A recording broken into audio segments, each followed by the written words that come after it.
Alright, so this video is continuing today's videos of the review of book 3. So this is going to cover chapters 5 through 8. So these are the chapters that you just had your quizzer on. So I'm going to touch on the things from your quizzer before the next video covers the remaining 3 chapters up until today, which of course are 9 through 12. So let's go ahead and start with chapter 5. So in chapter 5 on your quizzer, I said in book 3, chapter 5, what small scrap of good news does Dr. Manette bring Lucy? It seems to give her some hope. And so the answer I was looking for here, so if you look on page 214, Dr. Manette says to Lucy, he says, "My dear, there is an upper window in the prison to which Charles can sometimes gain access at 3 in the afternoon. When he can get to it, which depends on many uncertainties and incidents, he might see you in the street, he thinks, if you stood in a certain place that I can show you. But you will not be able to see him, my poor child, and even if you could, it would be unsafe for you to make a sign of recognition." And so the small scrap of good news that he's bringing her that seems to give her hope is that he could actually see her, right? So this semblance of a connection. And so that is the good news, that if Lucy stands in place in a certain spot every day, that even though she wouldn't be able to see Charles Darnay, that he could actually see her. And so that's what I was looking for there. And then the other thing I wanted to mention in chapter 5, which you might not have known if you didn't look it up, but I'm going to try and pronounce this correctly because it's a French word. So on page 216, in the middle of the page, you get this description of this basically it's a song and a dance, and all these people are swooping, and it says swoop screaming off, and it says, "This was the Carmagnole."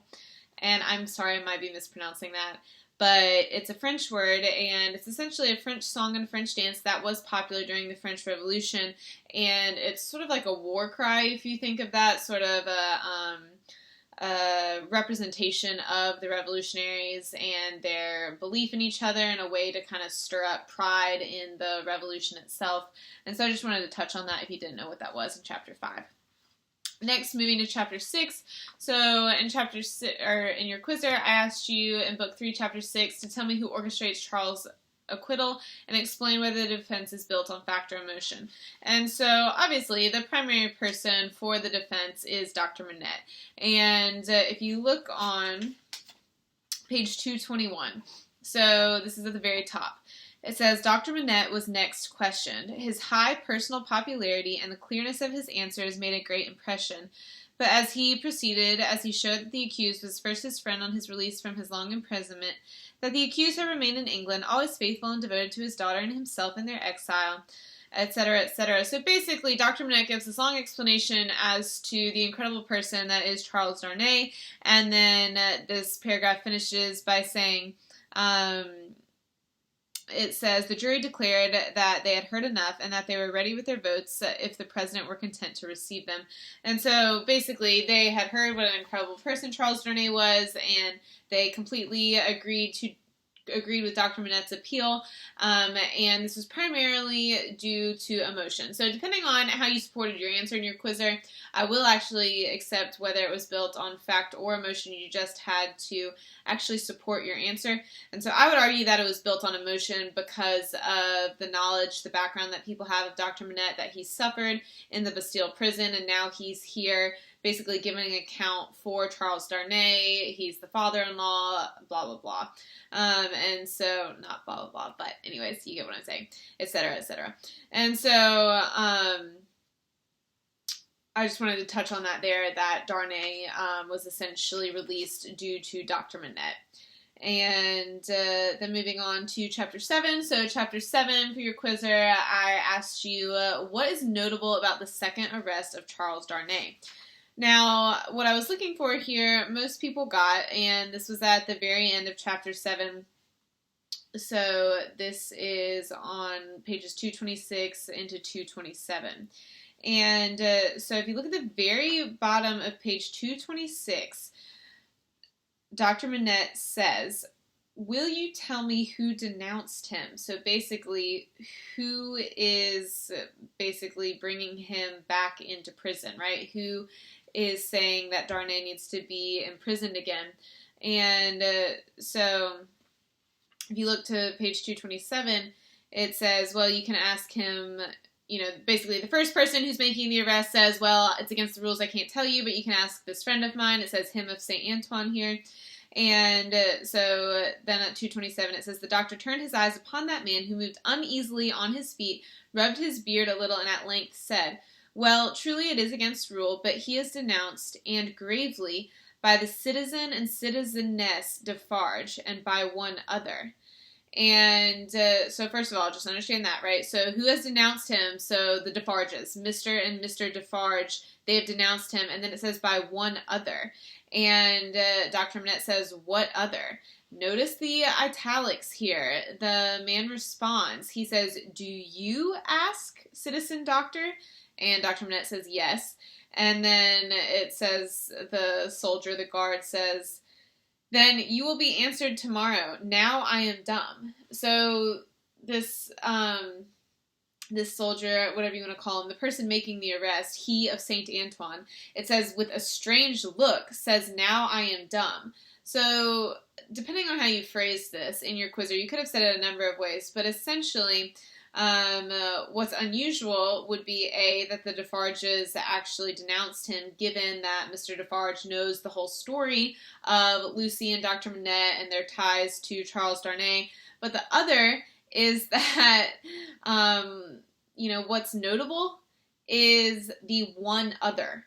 So the one other, if you interpreted this correctly, the one other seems to be Dr. Manette. So it seems to be, so when he says that Charles Darnay has been denounced by the Defarges and by one other, and Dr. Manette says, what other?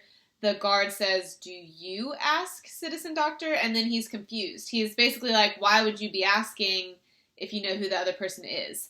And so we might assume that it's Dr. Manette, but is what's notable, is basically the guards leave confused. And so that was the exchange I was hoping you would pick up on for your quizzer there, depending on how you phrased it. And then finally, Chapter 8.